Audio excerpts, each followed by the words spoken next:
Assalamualaikum warahmatullahi wabarakatuh. Pada kesempatan kali ini kelompok kami akan mempresentasikan mengenai metode spiral.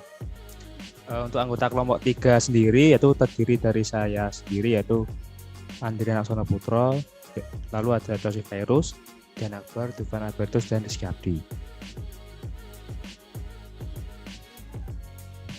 Untuk yang pertama itu ada pengertian. Model spiral ini merupakan penggabungan dari model prototyping dan model waterfall. Model prototyping yang fokus pada penyajian atau presentasi kepada user dengan format input dan output, kemudian perangkat lunak akan dievaluasi. Sedangkan model waterfall sendiri berfokus kepada proses pengembangan perangkat lunak yang sistematis atau berurutan. Lalu yang kedua, terdapat fase-fase dalam metode spiral. Di sini terdapat 6 metode. Yang pertama ada customer communication, yaitu aktivitas yang dibutuhkan untuk membangun komunikasi yang efektif antara developer dengan user atau customer, terutama untuk mengenai kebutuhan dari customer itu sendiri. Yang kedua ada planning atau perencanaan, yaitu dibutuhkan untuk menentukan sumber daya, perkiraan waktu pekerjaan, dan informasi lainnya mengenai pengembangan software yang dibutuhkan. Yang ketiga ada risk analysis atau analisis risiko, yaitu dijalankan untuk menganalisis baik risiko secara teknikal maupun secara manajerial. Tahap ini mungkin tidak ada pada model proses yang model yang iterasi, tetapi hanya dilakukan pada spiral model. Yang keempat ada engineering, yaitu aktivitas yang dibutuhkan untuk membangun satu atau lebih representasi dari aplikasi secara teknikal.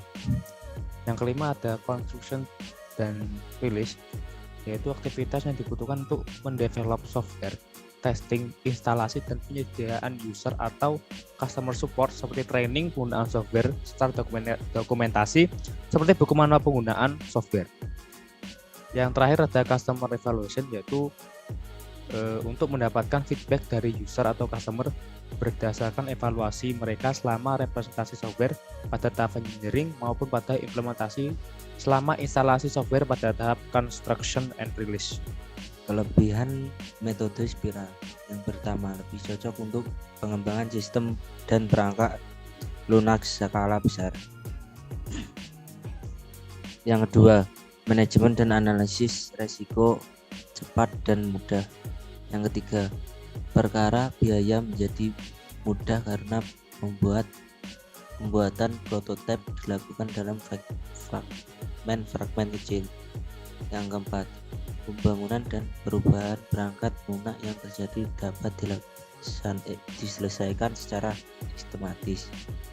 Kelemahan metode spiral: banyak user yang tidak percaya bahwa pendekatan secara evolusioner dapat dikontrol oleh dua pihak.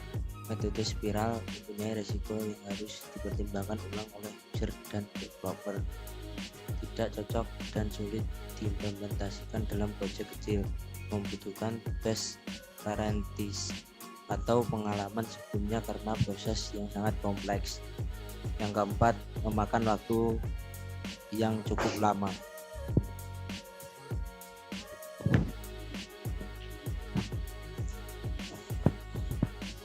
Selanjutnya, implementasi studi kasus metode spiral. Penerapan metode spiral dalam pengembangan sistem informasi penjadwalan produksi berbasis website. Studi kasus PT Dinar Makmur Cikarang. Abstrak: PT Dinar Makmur Cikarang merupakan salah satu perusahaan yang menghasilkan barang jenis styrofoam. Dalam penjadwalan produksi masih dilakukan menggunakan cara manual yang memerlukan waktu lama dalam pengerjaannya. Selain itu, pada pendistribusian jadwal yang sudah jadi terhadap pihak-pihak terkait. Dalam penelitian ini akan dikembangkan sistem informasi penjadwalan berbasis web menggunakan metode spiral. Customer communication. Terdapat gambar activity diagram sistem berjalan, dimulai dari PPIC, lalu PPIC membuat jadwal produksi, lalu menyerahkan jadwal, lalu berlanjut ke bagian produksi, menerima jadwal produksi, cek kembali jadwal yang diterima, Lalu terdapat decision di sini. Jika belum sempurna, maka akan kembali ke PPIC untuk merevisi jadwal produksi. Jika sudah sempurna, maka berlanjut melaksanakan proses produksi, kemudian melaporkan hasil produksi, lalu kembali lagi ke PPIC untuk menerima hasil produksi dan selesai. Selanjutnya engineering perencanaan. Dapat 2 perencanaan, yaitu spesifikasi hardware dan spesifikasi software. Kemudian ada analisis risk atau analisis risiko. Pada tahapan ini penulis menganalisa kebutuhan fungsional yang dibutuhkan dalam pembuatan sistem. Ada pun menu-menu yang akan penulis rancang sebagai berikut. Contohnya gambar pada di samping, yaitu terdapat login, yaitu halaman utama untuk mengakses sistem. Kemudian ada menu beranda, halaman yang muncul setelah melakukan login berhasil, dan sebagainya terdapat pada bawah pada gambar samping. Kemudian ada engineering atau perancangan. Terdapat tahap use case diagram sistem yang diusulkan.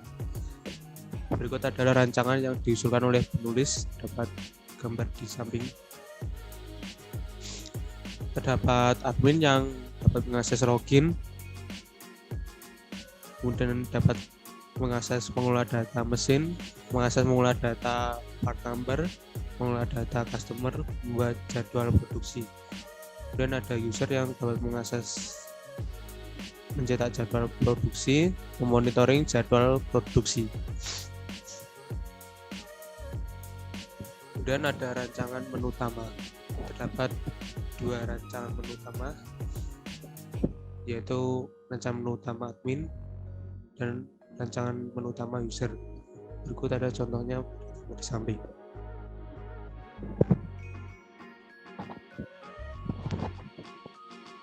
Selanjutnya ke tahap construction and release. Berikut adalah tampilan menu utama pada admin. Dan berikut adalah tampilan menu utama pada user. Selanjutnya tahap yang terakhir yaitu customer evaluation. Yang pertama, verifikasi kinerja sistem. Berikutnya adalah tabel 4.2 hasil uji sistem. Pada uji yang pertama yaitu menu dashboard, kelas uji menu dashboard, skenario uji, klik menu dashboard, outputnya masuk ke menu dashboard, kesimpulannya berhasil.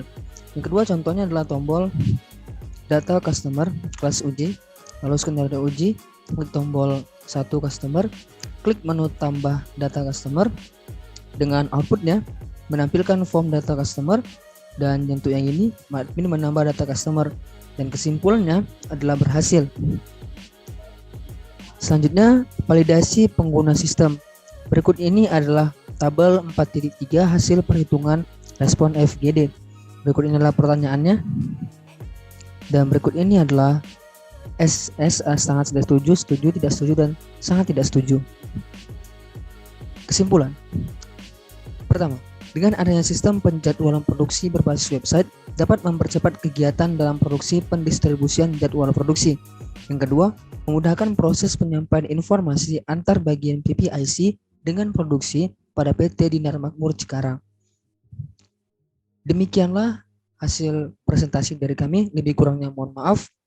Wabillahi taufiq wal hidayah. Assalamualaikum warahmatullahi wabarakatuh.